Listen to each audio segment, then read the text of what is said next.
basa-basi. Biar nggak basi. Ini kita ketemu dengan suasana yang berbeda ya. Berbeda. Tapi lu kelihatan muda terus nih. Seru, berbeda seru. Kelihatan muda terus. Oh, terima kasih.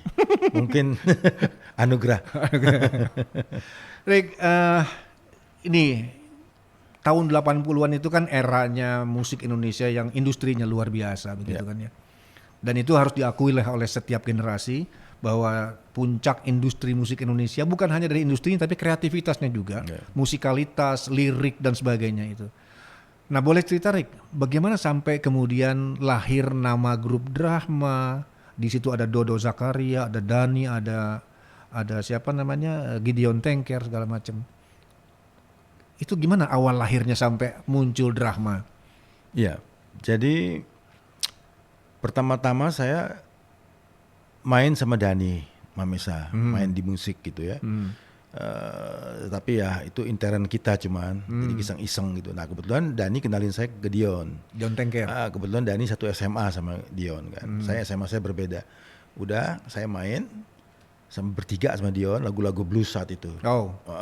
Itu hanya buat kita sendiri sih sebenarnya di rumah gitu tahun ya. Berapa itu kira-kira? Itu tahun 74. 74. 74, 75.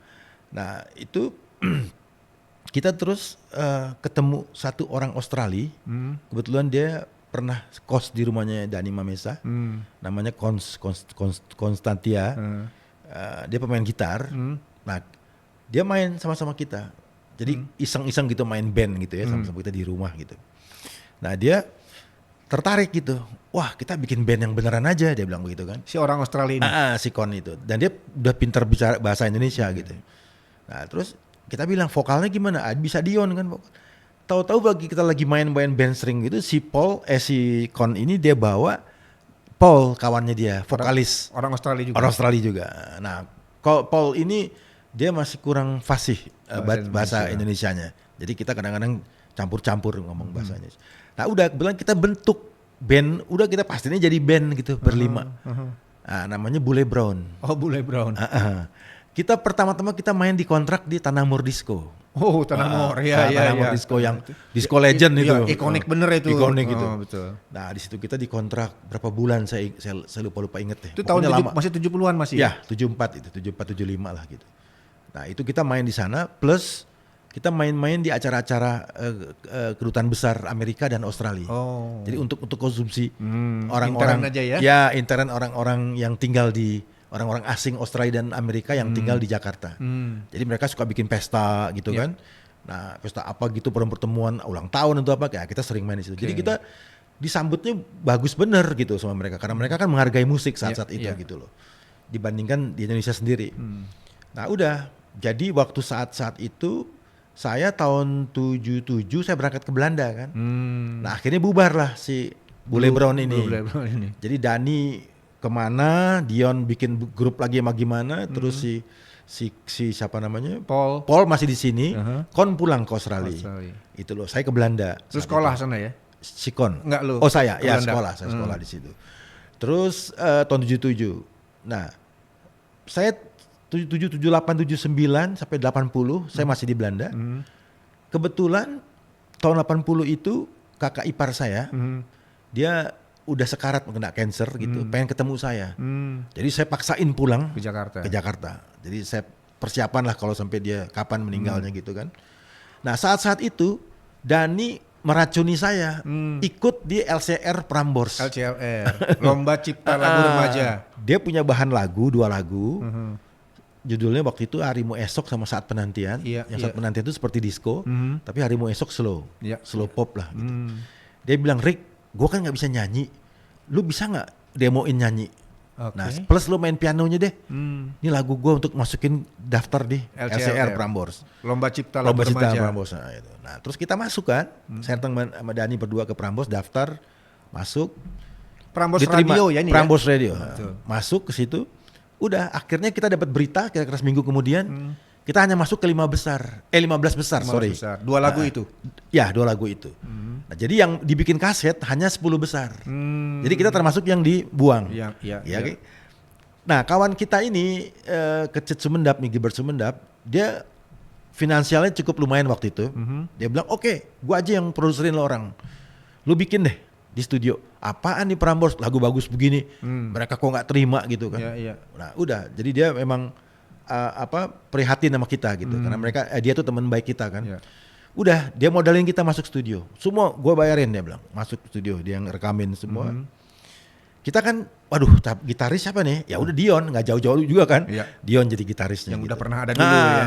Saya main keyboard, Dani drum, saya keyboard dan bass. Belum ada Dodo. Kita masih bertiga untuk bikin Negeri Surgawi sama si Harimu Esok itu.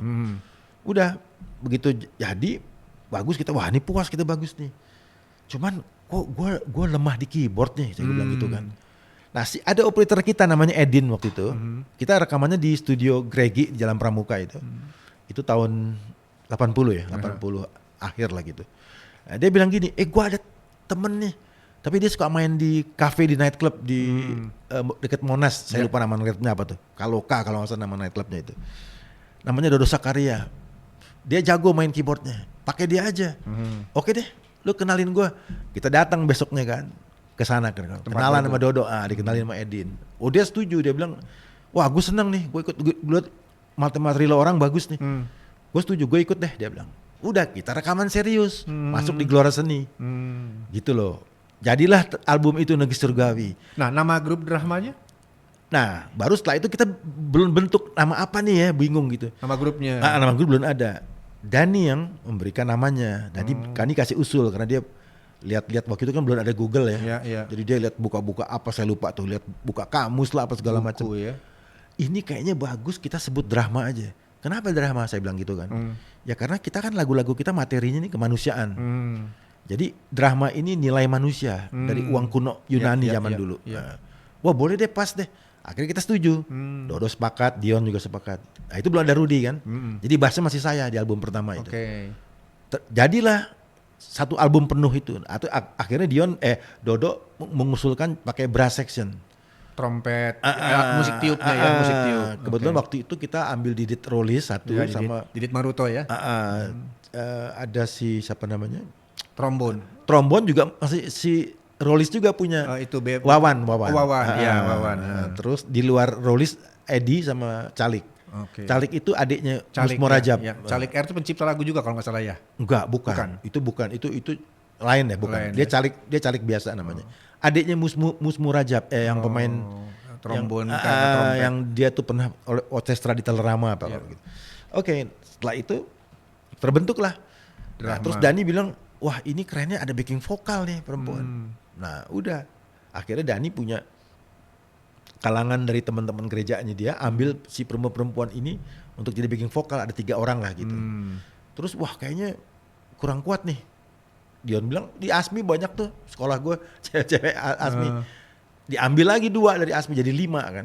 Backing vokal supaya nggak tahu lah itu ada unsur harmoninya ya. Harmoni vokalnya ya, backing vokal. Nah, terjadilah itu ada perempuan 5 orang yang backsound untuk saya gitu. Untuk aku di lagu Negeri Surgawi dan lagu-lagu lainnya gitu. Nah, 5 itu siapa aja perempuannya, boleh sebut kalau masih ingat?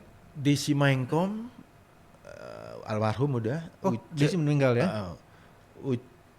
Uca Anwar itu dari Asmi juga. Nah, sama Rita Amelia, teman juga Asmi. Rita Amelia itu ibunya Gigi ya? Ya, yang sekarang. Nah, terus di luar itu saya lupa. 2 lagi ya. Linda sama satu lagi saya lupa, Flori. Nah, itu kawannya Dani di luar Asmi ya.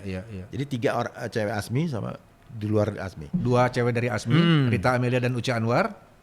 Ya. Dan 3 lagi Desi Maengkom sama 2 lagi itu ya yang itu. Ya. Nah, itu mereka dari Asmi. Itu hanya backing vokal mereka ya? Iya, backing vokal.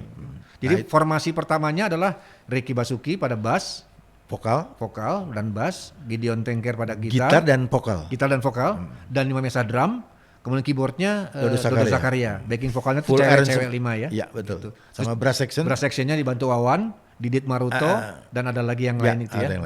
Itu formasi pertama ya. Album kedua baru tinggal 3 brass sectionnya. Jadi udah nggak pakai Rolis lagi. Jadi Wawan, Calik sama Edi. Oke. Nah, album kedua itu backing vokalnya masih sama ya? Masih sama. Masih sama. Masih sama. Seperti itu. Dan itu Tapi udah sisa tertiga. Sisa Udah tiga. Sisa 3. nah, masuknya Rudy Gagola itu main bass di album kedua. album kedua. Persis di album kedua. Jadi formasi lo sebagai basis diganti oleh Rudy gitu. Betul. Lo konsen Vokal aja fokus udah. di vokal. Karena untuk live-nya kan. Lebih Vokal dan juga sekaligus cipta lagu ya. Oke, benar. Sama gitu ya. Benar. Drama banyak diciptakan lagunya oleh lo. Dani. Sebenarnya Dani lebih dominan. Dani. Dodo enggak? Dodo yang kedua iya, nggak begitu banyak. Dani masih dominan, tapi yang ketiga, nah udah mulai Dodo sama Dani seimbang. Arrangernya lebih banyak siapa aransemen? Dodo lah. Lebih banyak Karena Dodo, Dodo motornya kita. Oke, Dodo Zakaria almarhum ya gitu ya. Luar biasa ya begitu ya. Ya. Jadi Dodo dari album pertama udah ikut ya? Udah ikut. Udah ikut Dodo Zakaria. Oke, itu berkembang sampai kemudian lahir lagu tadi Tiada Kusadari, di luar negeri surgawi ya, di luar Ya. itu. Album ketiga itu kalau nggak salah ya, Tiada Kusadari ya. Ya, betul. Tiada Kusadari itu apa lagi? Sekejap. Sekejap. Keadilan satu album itu ya. Kaula. Itu bercerita soal kemanusiaan memang semuanya ya. Betul. Atau kemudian juga bicara soal generasi muda dan sebagainya. Nah, di tengah-tengah tahun 80-an kalau gua nggak salah inget tahun 84 itu ya. Ya. Lu sama Dani bikin grup Niagara kan itu? Ya, betul. Itu gimana idenya kok tiba-tiba lu tiba-tiba muncul nama Niagara yang lebih pop gitu muncul dengan Betul. lagunya Tali Kasih kalau nggak salah itu ya, Betul, sama betul. Bumi Pertiwi ya? Ya, betul. Itu gimana idenya bisa gitu? Ya, jadi itu timbul ide kita karena ada repertuar lagu-lagu dari sisa-sisa festival. Oh. Kan Dani menang tahun 82 tuh. Yang gue duet sama Vina. Bisikan Malam. Bisikan Malam ya. Itu. Terus Itu festival lagu populer Indonesia ya? Ya, betul. Betul. Kita newcomer tuh, gue sama Vina newcomer. Kaget juga kita bisa run up 3 kan. Orang lawan-lawan kita berat semua Iya, tuh, senior iya, kan. iya. Gitu. Nah, yang kedua Dani masih punya repertoar lagu festival kedua yang tahun 83. Itu festival lagu populer. Ya? Lagu dia yang dibawakan oleh Lex Trio. Bukan LCLR bukan ya? Bukan. Festival dulu pop ada festival, iya, festival. Dulu ada festival lagu populer Indonesia. Betul. Gitu. Itu. Yang disiarkan oleh RRI, TVRI gitu ya. Benar. Kalau LCLR tuh swasta lah gitu. Swasta, ya, Prambors betul. punya. Kalau yang yang festival lagu populer itu TVRI dan RRI yang siarkan dulu kalau nggak salah itu ya. Benar. Jadi Dani sisa-sisa repertoar yang festival lagu populer. Ya. Oke. Nah, situ timbul sayang ya, ngapain kita diemin kayak besi karat begini, ya kan? Nah, akhirnya kita bikin rekaman, plus kita bikin 2 baru buat pancingan gitu kan. Nah, 2 lagu baru itu pancingannya ya itu Tali Kasih sama Bumi Pertiwi gitu. Nah, sisa-sisanya tuh yang dari di lagu dia, kesukaan, semua itu dari sisa-sisa festival. Oh, gitu. Terus itu gimana kawan-kawan Dodo sama Dion ketika lu berdua sama Dani bikin Niagara? Ya sempet gondok juga sih, sempet gondok. Cuman namanya teman kan kita kan ya kita di drama kayak seperti keluarga lah ya, saling ngerti gitu. Jadi mereka gondoknya cuma sebentar lah, mereka ngertiin gitu. Bukan basa-basi. Biar nggak basi.